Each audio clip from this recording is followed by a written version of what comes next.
Let's get started. Welcome back to Appodlachia, everybody. My name is Chuck Cora. I'm here with the venerable Big John Eisner. Thank you all for tuning in and listening today. We have a lot of new listeners, so I figure why don't we do a little round of introduction, John? Do you wanna introduce yourself to people who may not be aware of who you are? Yeah, my name's Chuck Cora. I go by Big Chuck Cora. Killing it already. Sorry, I always mix up my character on this show.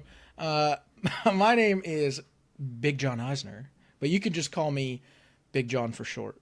You don't have to worry about the formal last name shit. And I am here today, right now, in the moment, and I'm glad you are too. If you just found us, you are in the right place. You did. And here for you is Parkersburg, West Virginia. Oh, yeah. Here for me is Parkersburg, West Virginia. Hometown of Parkersburg, West Virginia. Moved back here not too long ago. And I love every second of it, except for some of the other seconds that are of the day. So I didn't want to be mean to Parkersburg. I felt compelling bad right stuff. Anyway, who are you? Well, if you haven't figured out by now, 223 episodes in, I'd have to be worried. My name is Chuck Cora, as I said at the beginning. So John and I have known each other for a very long time. I'm from Parkersburg originally. I'm an Appalachian expat. Sorry. It's okay. That's what people. Get out the booze. I wanted to make sure that Twitter got to voice their opinion. Yeah, no, that's very important because they get silenced a lot, you know. Oh God. Yeah, Appalachian expat living in the not so free state of Florida.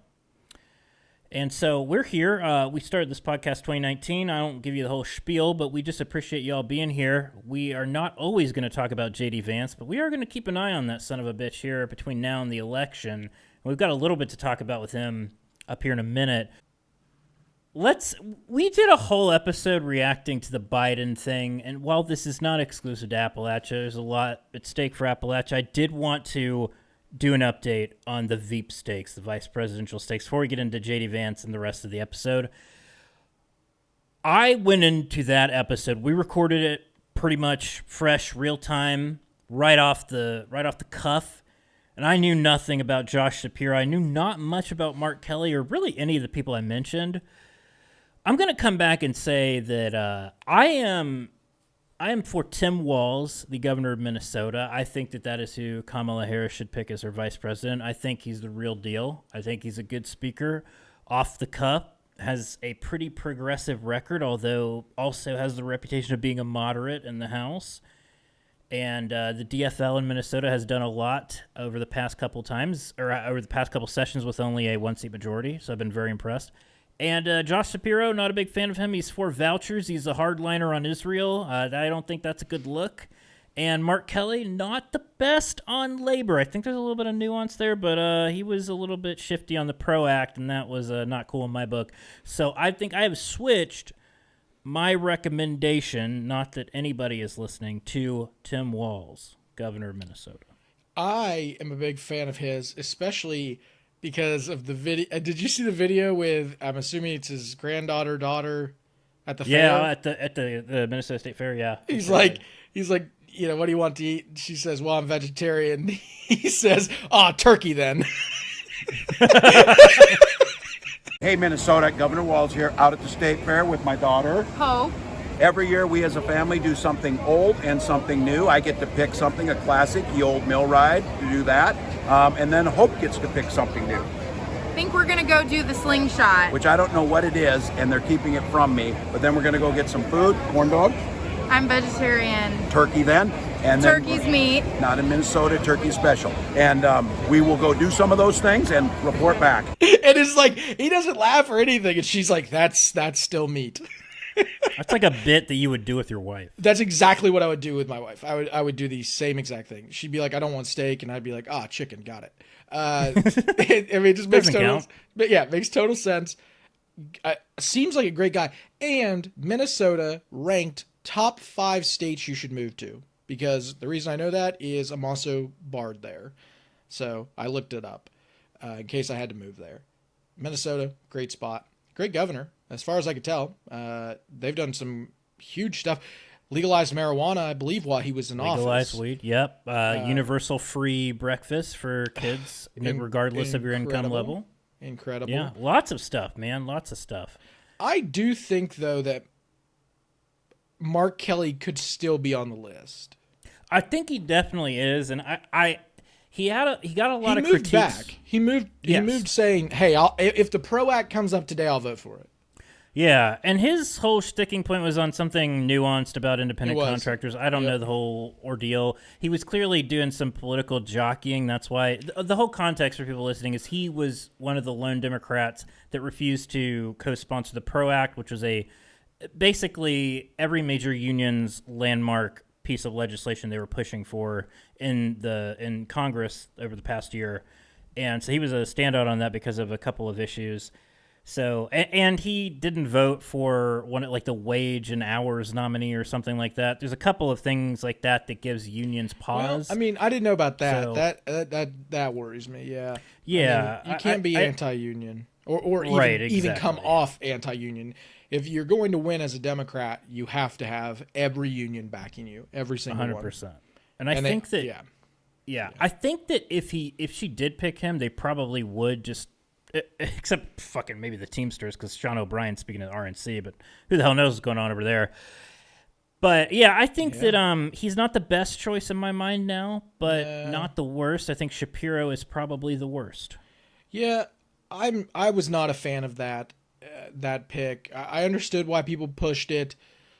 You know, he's a great talker, pushes the kind of the envelope when it comes to party politics, does a really good job staying away. One big in Pennsylvania. Yeah, one huge in a really important state. But the voucher thing, man, I can't get behind. I just can't. Well, and being so strong on Israel, like I can't get there. So I've got no problem with your pick. And I do want to say, I love the person I'm about to say should not be the vice president. And that is Andy Beshear. I love him. Oh, man, you're going to get the ire of some of our Kentucky listeners. That's why I'm starting there. I love him. He should not be the vice presidential candidate. Here's why. Let it rip. He struggles in prime time. He did a great job talking back and forth. You and I talked about this. Yeah, we did. He did a great job of minimizing J.D. Vance. We all saw that clip. That was great. But then And I want the American people to know what a Kentuckian is and what they look like, because let me just tell you that J.D. Vance ain't from here. Now, the nerve that he has to call the people of Kentucky, of Eastern Kentucky, lazy. Listen, these are the hardworking coal miners that powered the Industrial Revolution, that created the strongest middle class the world has ever seen, powered us through 2 world wars. We should be thanking them, not calling them lazy. And so today was an opportunity to both support the vice president, but also to stand up for my people. Nobody calls us names, especially those that have worked hard for the betterment of this country. So, Governor, you've been able to win election there in a state that overwhelmingly went for... Speaking of which, that clip inspired us to try to raise some money and help some people. I want to put this in real quick. Our TeePublic store, if you go and you buy the He Ain't From Here shirt, 100% of our profit is going to mutual aid Eastern Kentucky. Yep. And so going to help a lot of people. We are not going to take a dime from that shirt. It will probably, honestly, after this week, the shirt will probably come down. Like, it will probably be done, even selling it. Because I think it's kind of a momentary shirt. It's like everybody wants to be in that moment. So we're going to give 100% of the profits to them, and they're going to help a lot of Appalachians. So just wanted to throw that in because Governor Beshear did help push that, obviously. He's not ready to be the vice presidential candidate when it comes to performance on prime time. It worries me if he has a stumble or a slip. Now, don't get me wrong. He could have, coaching and do a better job, but Harris already struggles with this. Every time she talks, it sounds like she's reading from something. even if it's not a teleprompter speech, like go watch her new ad, which is fantastic. The message in her new ad is great. I think you said it best through text messages to me when you said she's essentially taking like being an American back from the conservatives, which I thought summed it up pretty well. And I put being American in quotes because it was like more of a patriotic feel. Focused on freedom. Yeah, focused on freedom. But the way that she speaks in that ad, it sounds like she's reading from a piece of paper, because she is. I mean, that's obvious. But like, it sounds like it. And that's a problem. You're going to need somebody that has some charisma and has some, I don't know, some giddy up when it comes to being on camera. Ironic for Kentucky. Yeah, I don't have. I hear your concern. I don't share it quite as much for Harris. I think she's a lot better than she was in 2020, and that's a no doubt. She's been showing. That's no doubt. I think that she can definitely do it. But with Beshear, I think I share that concern. I think that he would be a good vice president, and I think he could get there for sure. I think he could get there with the right coaching as far as being able to articulate everything in a forceful and non-rehearsed manner. He did when he was on primetime. He did sound like he was basically reading some prepared stump talking speech. point. It was a stump speech. Yeah. It just sounded really forced a couple of times. I know. I'm sorry to our Kentuckians. I'm not saying that he wouldn't be a good would be, but there are point. better communicators out there. I think Tim Walz is one of them. Yeah. Listen, J.D. Vance is a phony. He's fake. I mean, he first says that Donald Trump is like Hitler, and now he's acting like he's Lincoln. I mean, the problem with J.D. Vance is he has no conviction, but I guess his running mate has 34. Yeah, and I've watched a couple of his videos, Tim, like just, that video in general, like the fair one, and just watching him speak to people, he comes off as authentic. Not that Beshear doesn't, but you're going to need somebody who can reach across the line, and I think he's the guy. I think you're spot on. And he's just had more practice. He was in Congress for a number of years before he was governor, so he's done that whole D.C. press corps bullshit already. A lot of experience. Now, I do want to say I think Harris will be much better on the stage this year than she was in 2020, I would hope. But yeah, I mean, there's some videos coming up where I'm just like, I don't know what she was thinking on some of the stuff that she said in the past in terms of being on stage. And I mean, she literally she called people 18 to 24 stupid. I thought that was the worst speech ever. Yeah. What else do we know about this population, 18 through 24? They are stupid. That is why we put them in dormitories, and they have a resident assistant. They make really bad decisions. I didn't think that one was as bad given the context, but I hear you. I think people are going to take it out of context, but they already did. They clipped that that one part. Yeah, it's just a bad. Well, they can clip a lot of stuff from the 2020 primary that's even worse, yeah. But nothing compares to what fucking Vance is putting out there and continues to put out there. Like, that dude is a mess. Which actually we can transition into that if you want. Boy, I titled this J.D. Vance's Terrible, No Good, Very Bad Week, and I do think that is an appropriate title. I think you're spot on with that title. The joy that I experienced, I'm sure you did too this week. We have spent off and on over the past 4 years, this show, criticizing J.D. Vance, making fun, dunking on him, taking the easy layups, doing some hard three-pointers there too. Because he is not a good representation of the region. He, I think, is a charlatan. He's not a great person, in my opinion, and he's a grifter. Yep. And people not only are starting to realize this, the internet did what it does and has turned him into a mockery. And now normally I would push back against this stuff. I think that, like, let's not drag people's character. But he has already done that for himself.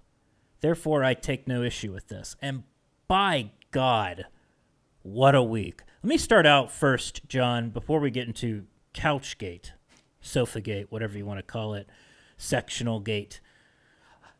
His ratings, I'm going to call them ratings, JD Vance has a net negative approval rating following the RNC, the Republican National Convention. Just to give you context, since 2000, vice president nominees typically have a net positive rating of 19 points post-convention. Holy cow.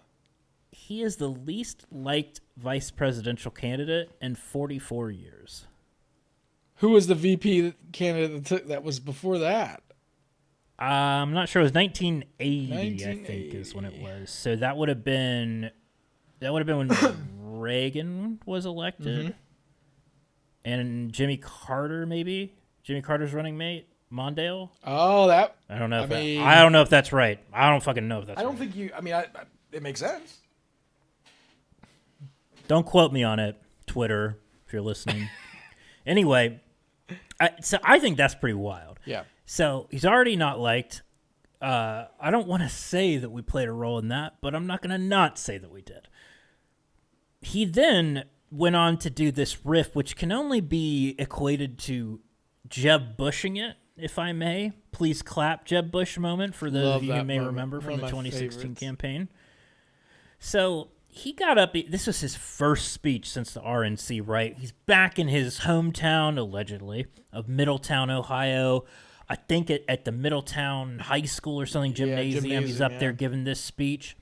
And he lets it rip with what he thinks is going to be a banger of a joke. He said, I was having a Diet Mountain Dew the other day, and, well, Democrats will probably call that racist. And he pauses because he's like, I'm pretty sure in his teleprompter it would say, pause for laughter. Nary a laughter was found, John. Nary a laughter was found. Democrats say that it is racist to believe, well, they say it's racist to do anything. I had a Diet Mountain Dew yesterday and one today. I'm sure they're going to call that racist too, but it's good. I love you guys. It was the most painful. I almost had secondhand embarrassment even for him. And that's a lot. Oh my God. Yeah. It was it was worse than watching a comic just totally misread the crowd. It felt worse than that. And that's saying something. Yeah. I mean, I can't feel bad and for this it. was your hometown. That's the thing, like, look. Allegedly. Yeah. Look, not just your hometown. It's your hometown with people who obviously agree with your political views, who have shown up to support you because they knew you were the guy going to be there, and it didn't even make sense from any standpoint. The joke just didn't make sense. Look, JD, you can make a joke, but you gotta make sure it has some relevance, because that was out there, man. That was impressive how out there that was. He was really trying to do one of those right-winger edgelord jokes that they do. Oh, everything's racist nowadays, except he bombed it so hard. And you know what? Couldn't have happened to a better guy.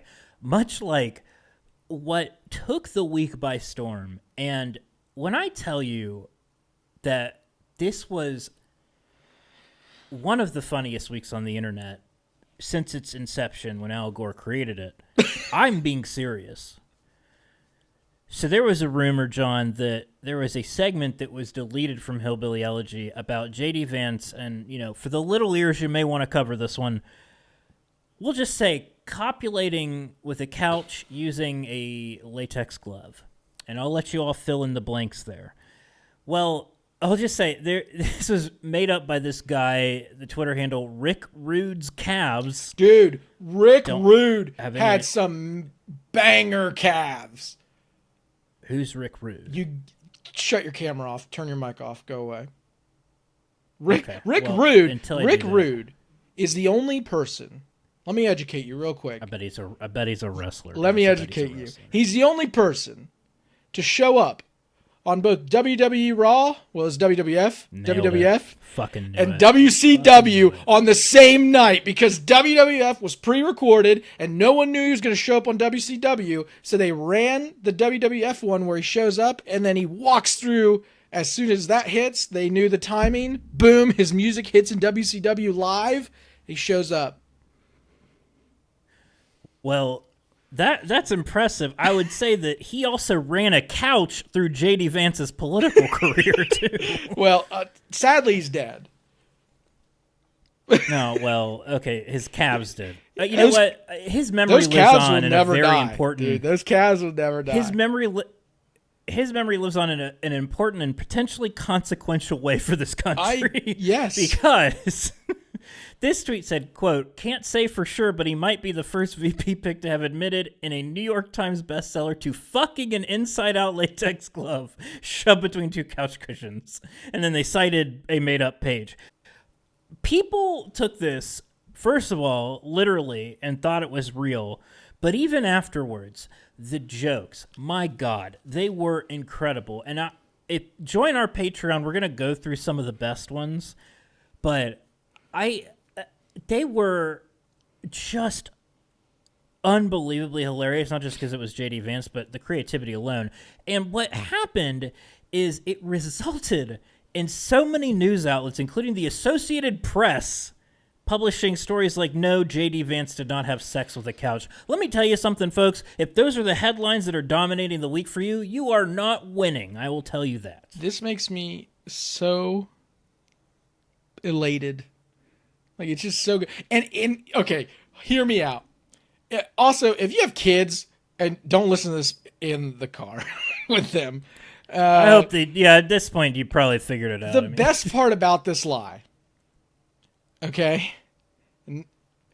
is that J.D. Vance wore a condom, essentially, to have sex with this couch. I guess because he was afraid he was going to make a recliner or something with it. Like, it's one of those things where they could have stopped. They could have stopped and said, yeah, he had sex with his couch. But the detail of putting the glove in, first off, weird mind. Definitely weird mind.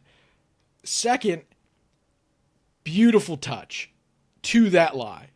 Absolutely. Masterful storytelling. Yeah, I mean, it is so real. Like, you know the expression? Like, I couldn't make that up if I tried. No, that's one of those ones. It's well, because it is so honest to God, actually believable, because the dude is weird. He is weird and creepy. Now, look, Donald Trump, weird and creepy in his own way, but if someone said that about him, you'd be like, no. Have sex with a porn star? Yes, absolutely. But, fucking a couch? I don't know. Probably not. J.D. Vance? I think he would have been like, yeah, and it was a 2X glove. Well, okay. Fair enough. But the fact that it was plausibly believable was the best part. Because, I mean, this guy talked about one of his relatives putting a knife to somebody's throat and making them eat his mama's panties in the book. Like, that was actually written in the book. So this was not beyond the realm of possibility for something that he did or that someone he knew did. It's so funny. J.D. Vance is on the,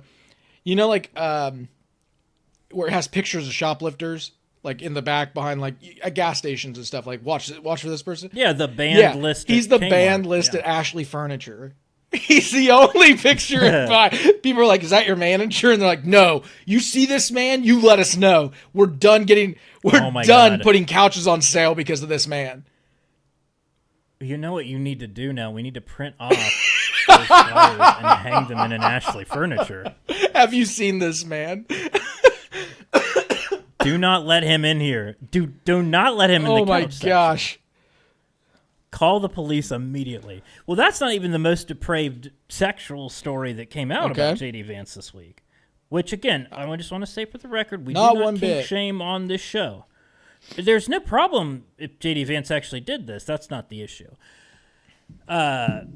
So there was also this thing that came out about a dolphin in an awkward attempt to connect with his online audience. Vance, in February of this year, so this is not from his past, this is from like 4 or 5 months ago, shared a clip of a woman, quote unquote, being violated by a dolphin and quote unquote enjoying it. In his post, he wrote, "Maybe the internet was a mistake." The words woman and dolphin were highlighted in the screenshot or bolded, suggesting that he or wherever he got the screenshot from were searching for those things. So presumably he was searching for a woman and dolphin and then tweeted out a video of a woman being violated by a dolphin. Again, very weird thing for a potential vice president to be tweeting out, a sitting U.S. senator to be tweeting out. Also, sounds non-consensual, so I don't... kink shaming, that's not even in the realm here. We're talking about consent. Objectively, one of the best weeks for us as far as hilarity and JD Vance getting what I would call a comeuppance. Oh, yeah. I think that's a great point. Now, I do... two things I want to point out real quick before we move on. One is MSNBC picked this up. They said that Appalachia does not need political... what did they say? Charlatans, and or their elegies.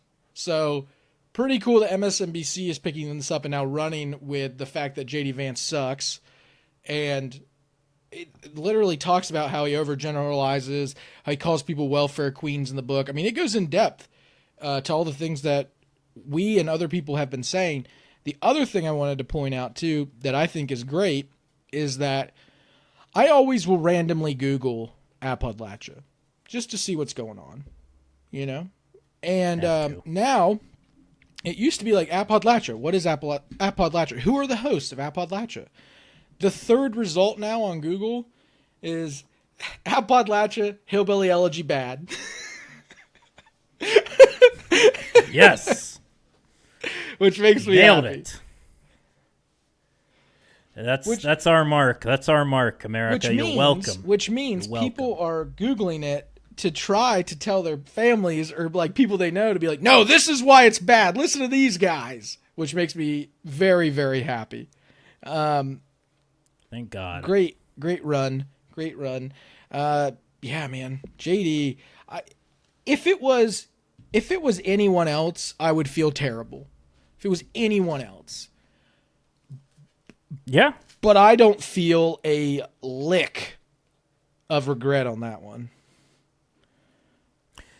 Again, yeah, I'm not for perpetuating stories. Like, I think generally it's bad. Yeah, sure. Fake news, man. However, I think people know that it's fake now, which is good. But the jokes, like, he's a politician. He opens himself up to ridicule, and he's not doing himself any favors. And also, one last thing on him before we move on. The childless cat lady comment resurfaced, which was, this actually came out in 2022. There were some high-end political reporters saying it was new. I'm saying they're asleep at the wheel. Absolutely not. No, it came out during 2022 campaign. If the DNC would have funded that race, he might not even be a senator, but that's neither here nor there. So he did this interview with Tucker Carlson, and J.D. Vance said that the government was being run by people that were miserable at their own lives and choices they've made, and so they want to make the rest of the country miserable too because they're childless cat ladies, implying that the country was run by childless cat ladies. First of all, I want to point out, Dolly Parton, childless cat lady, doing fantastic. Second, I just really resent this comment and really hate it. These people, there's this new brand of Republican that, just really right-winger, not necessarily Republican, that is obsessed with fertility and obsessed with people having children. And there are so many people where it is difficult to have children, even if they want to. First of all, it doesn't fucking matter if you want to or not. It's your body, your choice, your decision, your life. We live in a free fucking country, supposedly. So it shouldn't matter one goddamn bit what some asshole politician thinks. But there are so many people that are struggling to have children that want to. And for these people like him, they are actively making it more difficult through their abortion policies, through their birth control policies, through everything. And these comments are just so reductive and stupid. And honestly, it's stuff like this that really makes me resent him more almost now than like all the stuff from Hillbilly Elegy, just because my wife and I are thinking of having kids, and we have to plan out, like, if she gets pregnant, where are we going to birth the child because it's sure as shit not going to be in Florida. So anyway, that was my personal grudge. That's I had to get out. interesting. Yeah, I mean, I think it's just one of those things where I think everybody, it's something to look at, and it's something to actually take consideration of, and it bothers me that, like, he just doesn't see that. I think I think he thinks it's like this winning thing, or it's a play to the base, but it's absurd. People, I will tell you this: people are not going to take that lightly.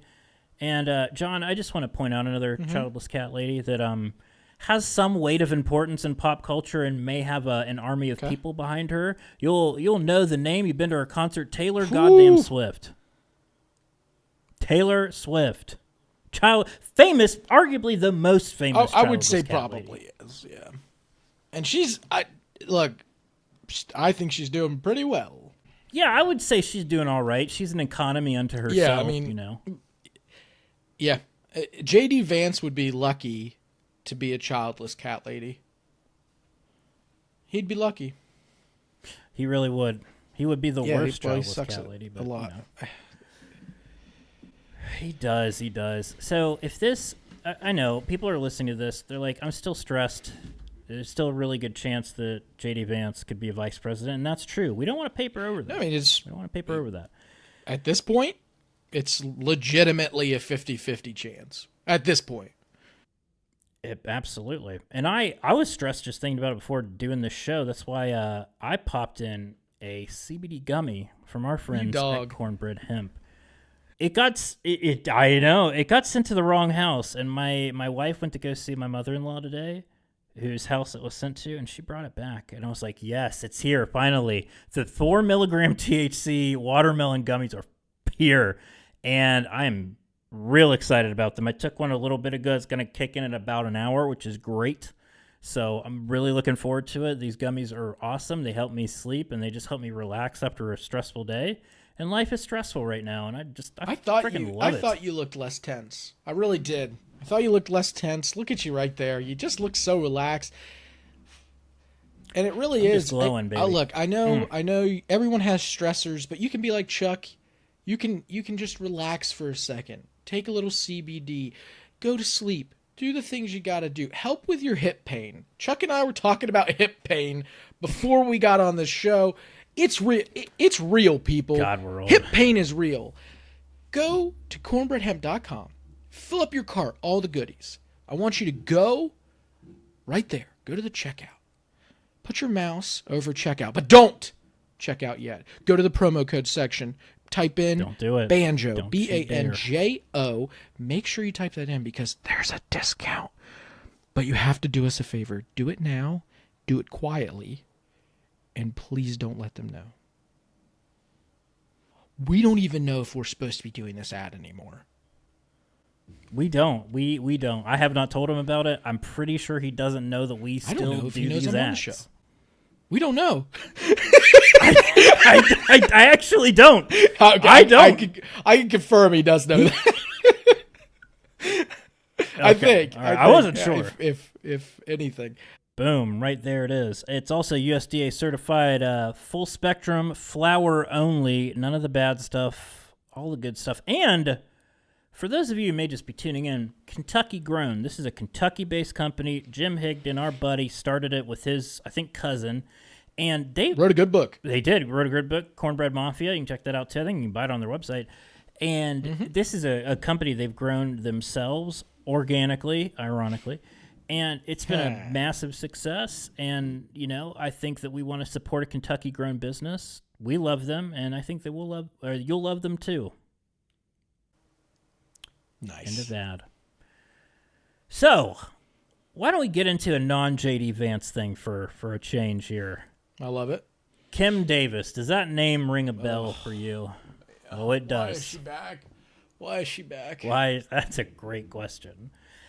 Kim Davis sounds just like a typical name. It's probably a woman that plays bingo at the local Lions Club hall in your county. And that may be true, but it's also the former county clerk of Rowan County, Kentucky. If you recognize that name, it's because she decided to take a quote-unquote principled stance after the Obergefell decision came down. For those of you who don't remember, that was the Supreme Court decision that essentially legalized same-sex marriage in 2015. And Kim Davis, who was the county clerk in Rowan County at the time, said that her religion prevented her from doing that, and she stood strong and decided to deny same-sex couples their marriage licenses. She was seen as a folk hero on the right for doing this. Mike Huckabee, I think, got his rocks off just thinking about this story. Came down there, said he was going to pay her legal bills and everything, all that stuff. She was briefly jailed in 2015 because she did this. And there's been a whole court case that has ensued. But, John, before that, I mean, what was your reaction when all this came down? This is almost a decade ago. Yeah. And I'll get into why it's relevant today. It feels so long ago, obviously, because it was. I remember when this happened thinking, look, everyone can have their thoughts, right? They can have their religion. They can do all these things. But there's two things you can't do. You can't weaponize it against people, and you damn sure can't use it in public office, or shouldn't. Boom, boom. And she was doing both. And throughout that, 1 + 1 equals weaponizing a public office. That's where things went wrong, obviously. She is, in my opinion, the lowest of the low when it comes to anyone that gets elected. People like her, and I don't know if it's an elected position or not, but it is a public position. Yeah, it's government regardless, yeah. Yeah. She shouldn't... She can have her religion, she can do whatever she wants with that, but she can't use it to deny people a very legal right. That's what she was choosing to do. She was weaponizing religion. She was, at that time, told, they were going to continue to allow gay marriage. And then I believe, did she step down, was fired, whatever it was. Yeah, I don't know how she didn't left step off, down left immediately. that position. And that's the thing, is she could have, if this was really your principled stance, she could have just resigned that, and had the deputy clerk or whoever take over for her. I'm sure there was somebody capable of doing it. But she stood her ground because she wanted to make a principled stance about it, and then this is what happened. And so, obviously, you had, I think, at least one couple, probably several couples, sued her. It resulted in this court case that took place, federal court. I believe it was federal court. Yeah, it would have had to have been. So she was ordered to pay over $350,000 in both attorney's fees and damages over a lawsuit that was filed by a couple who were denied their marriage licenses. Last week, this is where the relevance comes in. She filed an appeal arguing that Obergefell should be overturned on religious grounds. So her attorneys, which I want to get into in a second, they plan to argue that this ruling, Obergefell, the one that legalized gay marriage, was a mistake, and that it has produced disastrous results for individuals like Davis, who find it increasingly difficult to participate in society without running afoul of the law. Which is hilarious. I mean, if that's your job, that's your job. Get over it. Otherwise, outside of your life, there is nothing happening that is preventing you from living your life based on this ruling, you psychotic person. Two things. One, I did research. It is elected position. Okay. Two, she did not step down. Okay.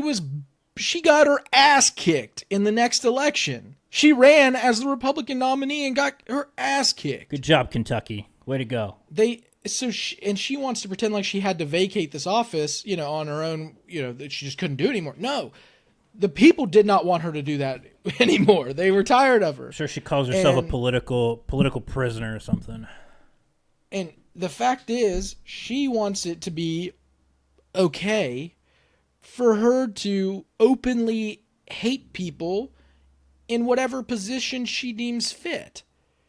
That's not how this works. Obviously, I think it was a 5-4 decision in that Supreme Court case, if I remember correctly. Yeah, it was. Anthony Kennedy was the deciding vote.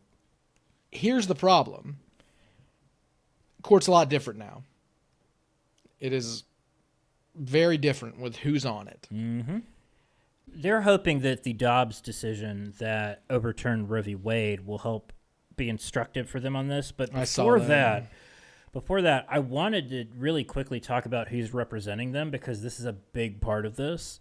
Okay. So Kim Davis, obviously, she thinks that her religion is superior to law, right? Like, and this is what a lot of people, I don't know if a lot is the right word, probably a lot, yeah, on the right think.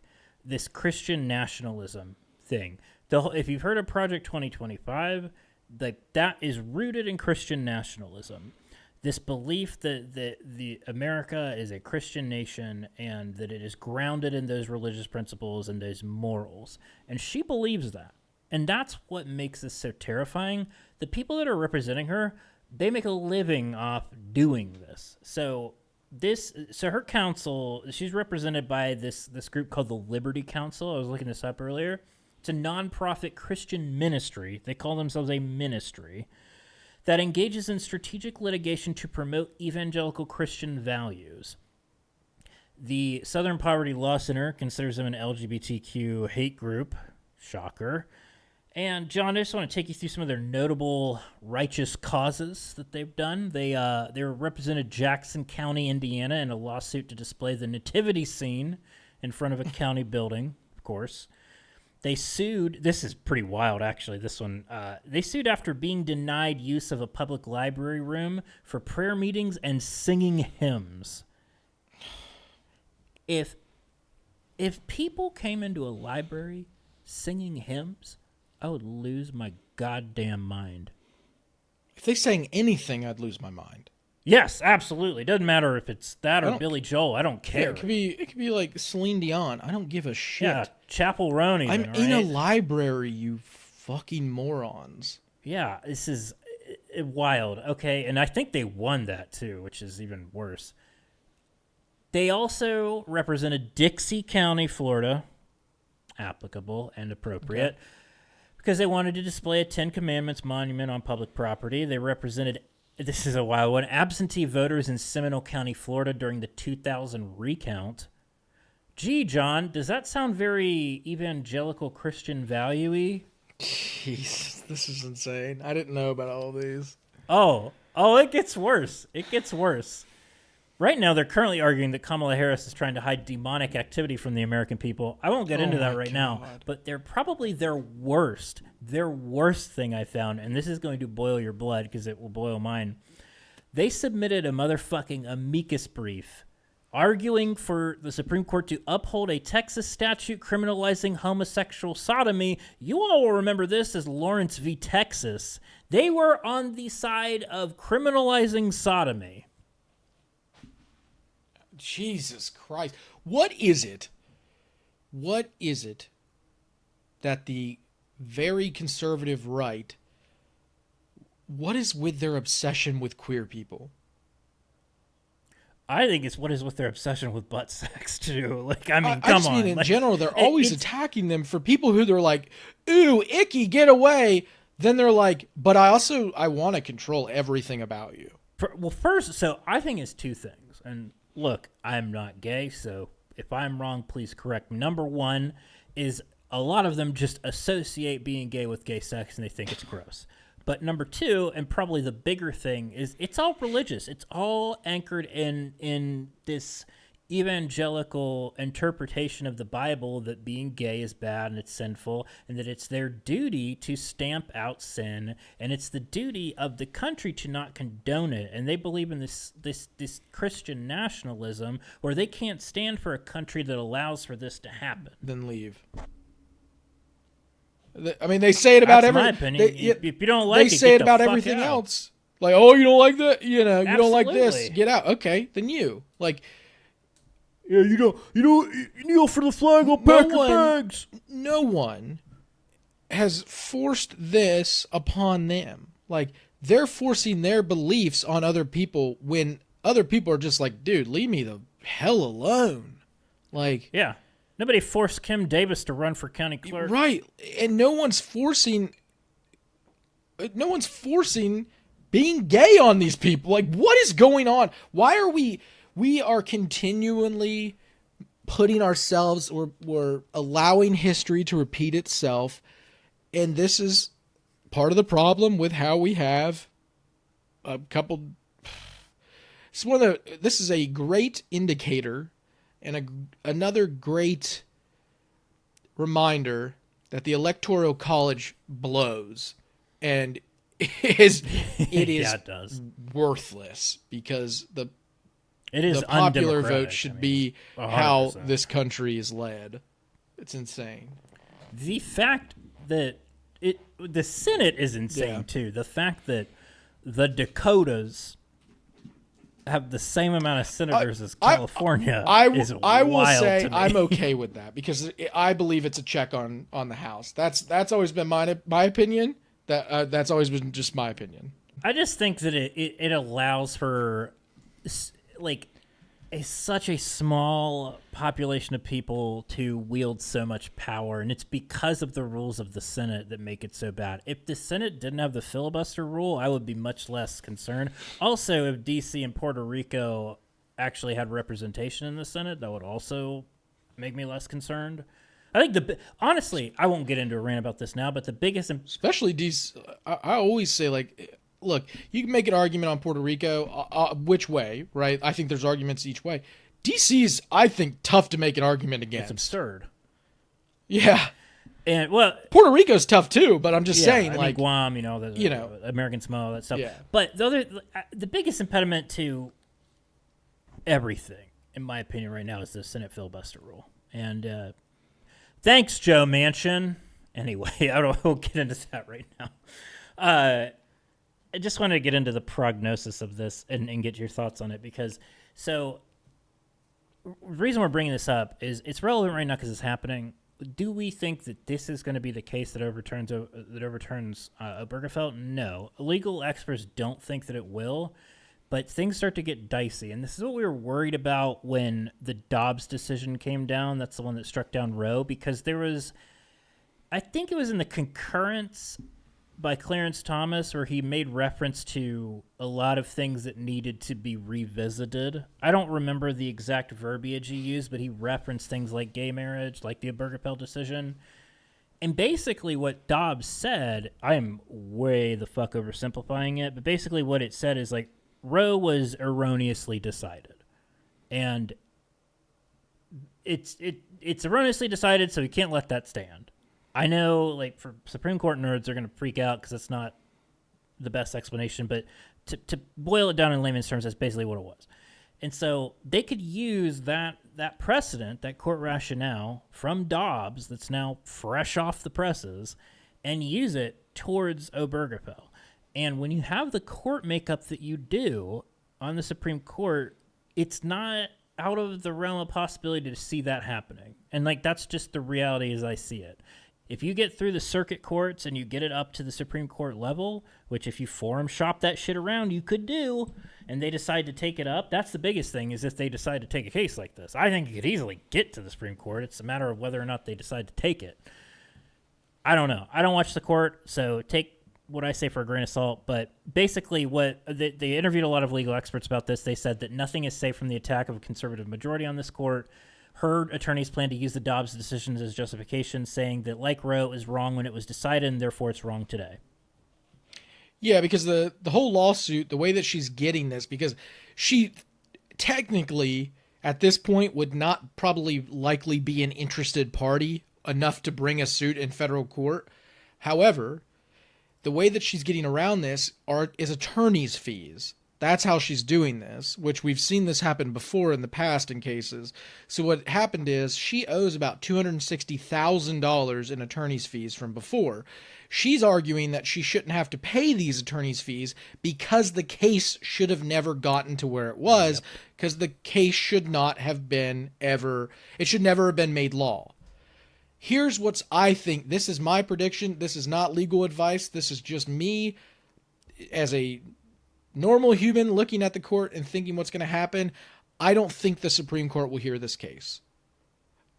The reason being is I think that it's an easy way around the Supreme Court to take this question up, because they could issue, even if they wanted to talk about it, they could issue just an opinion without making a big deal and just say, you owe the attorney's fees, but we're not making an answer on the case that was held. Like, they're going to find a way that shows, because if I'm the court, what I do, like, if I don't want to hear this, I go find where we've said in the past that even when a decision doesn't go your way, you owe attorney's fees, which there are cases out there that say that. Yep. They're going, in my opinion, they're going to use those cases to block this one. That's just my take. That's what I think is likely going to happen, is that they're going to say that, you know, we're not answering the question on this, like it's going to be open-ended, but you owe those fees. That's our answer. We've said this in the past. That's what I think is going to happen. Yeah.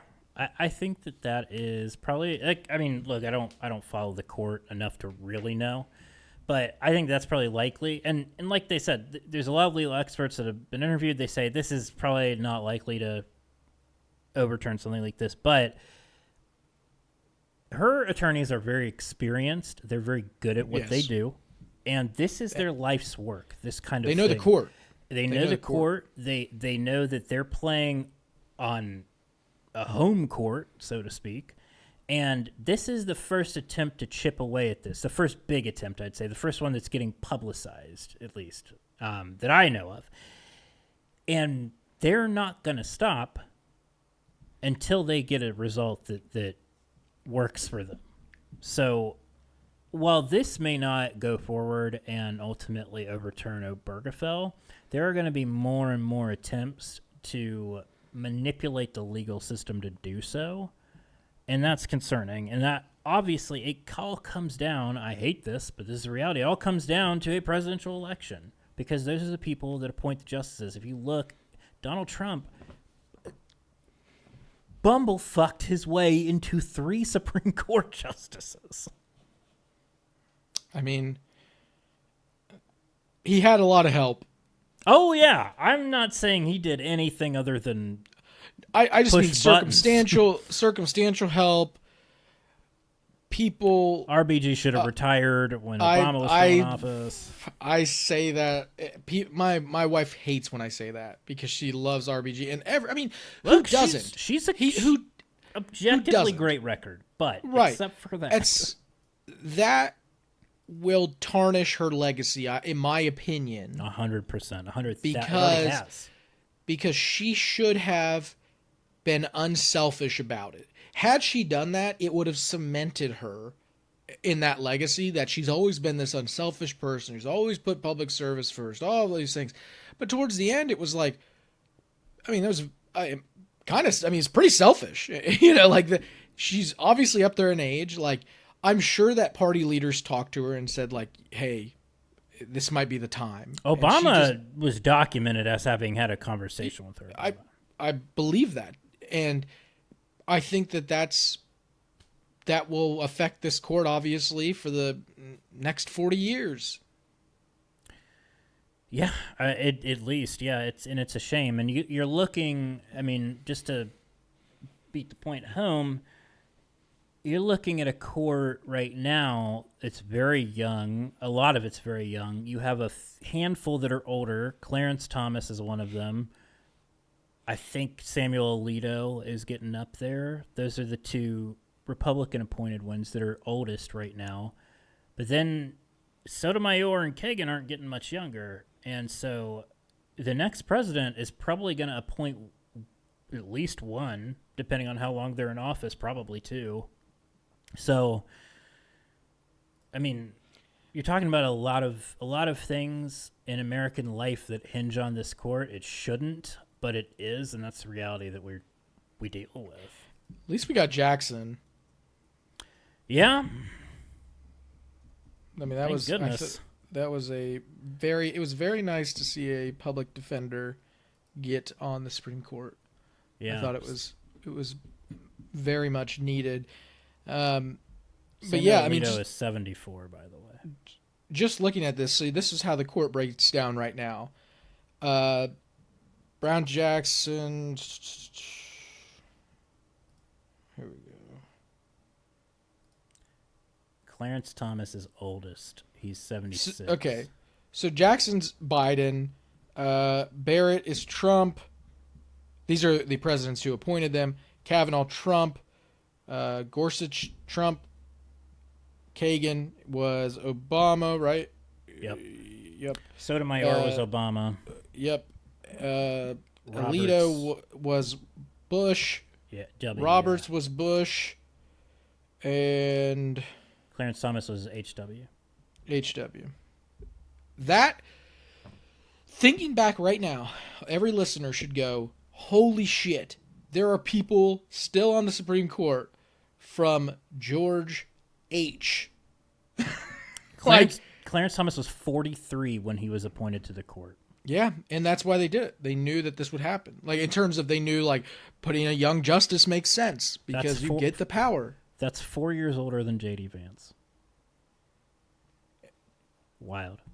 I mean, you know the scary part. I mean, I don't want to bring this knock on wood. No, let it rip, man. Let's let it go. J.D. Vance could be a Supreme Court justice one day. Fuck that. But, I mean, he could. He definitely could. I don't know. I mean, if he torches his career like this, he's not getting anywhere near that court. But yeah, no, you're probably right. I'm just saying he would be eligible. He'd be able to do it. Yeah, I think you're 100% right. He reminds me of like Kavanaugh. Like that's the type of guy he reminds me of. He was able to be pushed through. Yeah, I mean, if Kavanaugh can get through. Yeah, like that's the thing. Like, yeah. Anyway, I don't think that's going to happen, but it's just scary to think like these are the people that could actually get on that court because they have enough political power. It's the same thing if you look at like most, like a lot of the state Supreme Courts the same way. Like they tend to be like legislators first, and then they end up getting on the court, which have an opinion however you want. But anyway, hopefully the Supreme Court does at least close to what I said. Like I said, there's no guarantee that happens. I just think that would be an easy way out for them. And that's usually appellate courts try to find an easy way out. That's my take. That's what I normally see. Or if they can find one, they get out. Because they have so many cases anyway that are coming in front of them. That's also a landmark decision that, I mean, they've already overturned 2 big ones. I guess they could go for a third, but I don't know. I just wouldn't put it past. I wouldn't put anything past them at this point. I just wouldn't. So I wouldn't either. Sadly. But I don't know. I think when they do it, because they're going to try. I mean, I'm not saying that that's never going to happen, but I think it'll be a more quote important case. That's just my guess. Like Kim Davis, I don't think that's going to be a big enough case. Okay.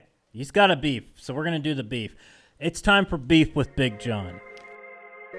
If you bothered by heat, back up out the grill.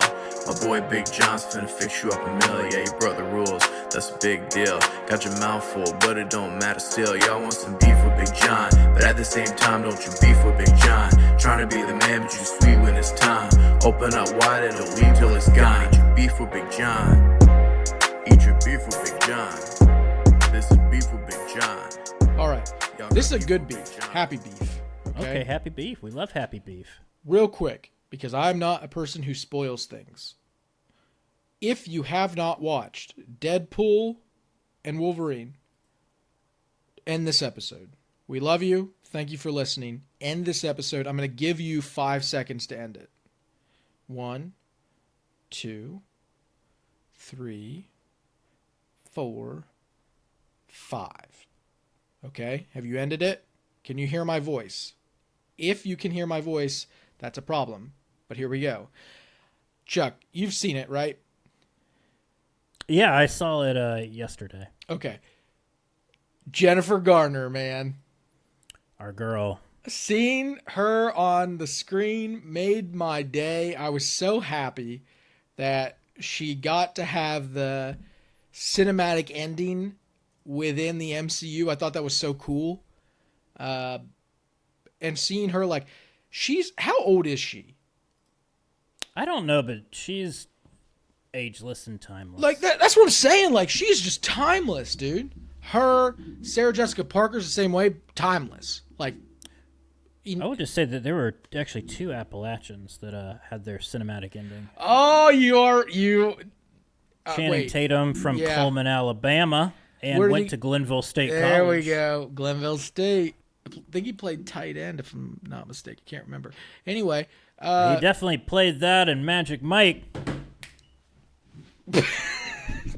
Boom! Anyway, pretty soon, that movie will be on the chopping block in front of the Supreme Court. They'll make so no one can watch it. Yeah, it was really cool. You already can't watch it in Florida, so that's true. I'm sure there were other Appalachians in the movie we just don't know about. It was just very cool to see that. I thought seeing her and Channing Tatum was a very nice thing. But obviously Jennifer Garner hits home a little bit more for me. Just the whole West Virginia, she loves the state. And so anytime she's in a movie, like it took everything for me not to be that guy who openly clapped. Like no one wants to be that guy. So I did not. I put my hands under my butt so I wouldn't do it. But and then Kim Davis showed up and said, "Put your hands somewhere else, fella." And get out of here! I can't do my job. You're making me have to do gay stuff. Yeah, you're that. Yeah, she was working the ticket counter at the Regal Cinema. Yeah, it was crazy. She wouldn't give me. This couple came in and she wouldn't give them their tickets. Well, there are people, Christian nationalists, that are getting upset about Deadpool because of the blasphemy and Christian iconography of him calling himself the Deadpool savior, or the MCU savior, or whatever. The MCU. I can't remember what he used. What term he used? It's gonna come to me. Messiah. Yes, that's right. The MCU Messiah. He goes, "I am Disney Jesus." Great movie. Anyway, thought it was cool seeing her. Was unexpected, but anything that she's in, I'd give it 10 stars out of 5. 10 out of 5. 100%. And we, God willing, will have her on this show one day. I sure hope so. I will personally fly, drive, train. Same. UFO. Dinghy boat. Dinghy boat. I will paddle boat. Snorkel. I will tricycle. I will ford a river with a raft. I will ride a motorcycle with the little thing next to it so you can sit in it. Sidecar over the Grand Canyon. And we'll do that to wherever she wants to have that interview. And the same goes for the other person I mentioned, SJP.